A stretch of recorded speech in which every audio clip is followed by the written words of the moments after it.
Welcome to Components of Cloud Computing Expert Viewpoints.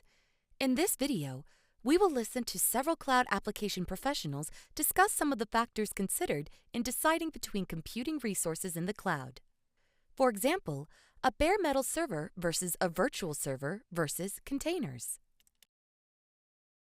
Virtual servers are basically running a different OS inside of another operating system. Like an example would be running Windows on top of Linux. And as such, they contain their own complete OS. So VMs look and act very much like physical servers. And because they contain the whole OS, they're typically gigabytes in size, quite large. VMs are far less portable because of their dependence on the operating system, the application, and library versions. So that's a consideration with virtual machines. When it comes to deciding between containers, virtual servers, and bare metal servers, I'm almost always drawn to containers to start because of their scalability and their cost efficiency. However, that doesn't mean they're always the best option. For example, you might not be able to tolerate your containers running on the same VM as another customer's for security reasons, and in that case you might decide to provision your own virtual server.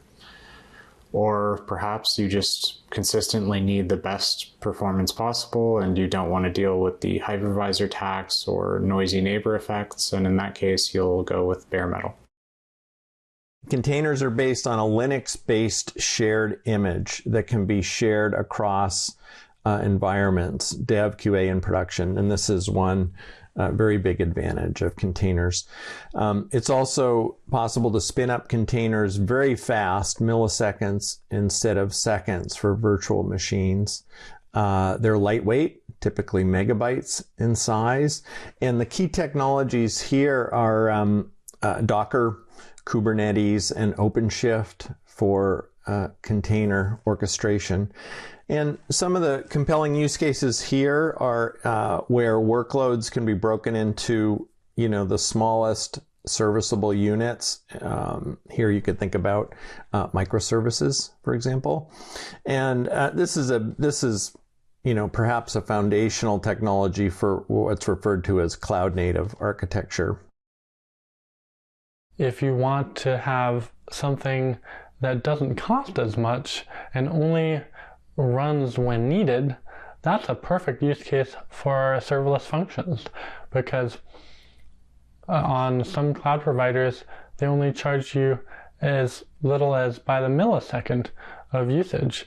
And serverless functions help you not use any time on work like patching the operating system. And if you want to be cloud agnostic, meaning you want to have a hybrid cloud setup, meaning be on different cloud providers at the same time, then containers can be a really good choice because Docker runs the same anywhere. So in the past few years, I've actually seen containers come quite a long way, especially in the enterprise space.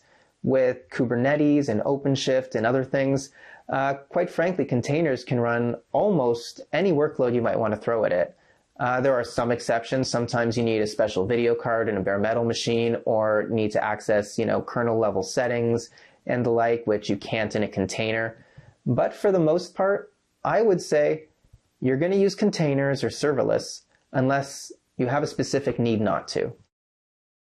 Bare metal servers are basically a single tenant dedicated hardware server. This is our legacy hardware approach. Advantages: you can optimize the server according to the specific needs for performance, security, and reliability. The disadvantages, however, are limits on on-demand scalability, that the hardware has a fixed capacity, and flat monthly pricing for bare metal servers. Use cases: there are use cases where bare metal servers make sense. Some of these might be things requiring very high performance. Think about gaming or real-time analytics.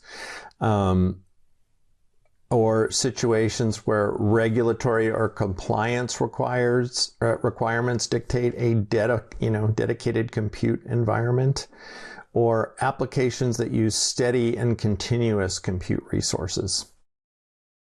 If you need extreme speed and a lot of processing power, let's say you're iterating over a design for a supersonic jet and you need to model how it would act in a wind tunnel, and you need to do that 500 times. That's a whole lot of data to process, and you want to use the most powerful machines in a cluster and have them be as close together as possible. So that's bare metal machines.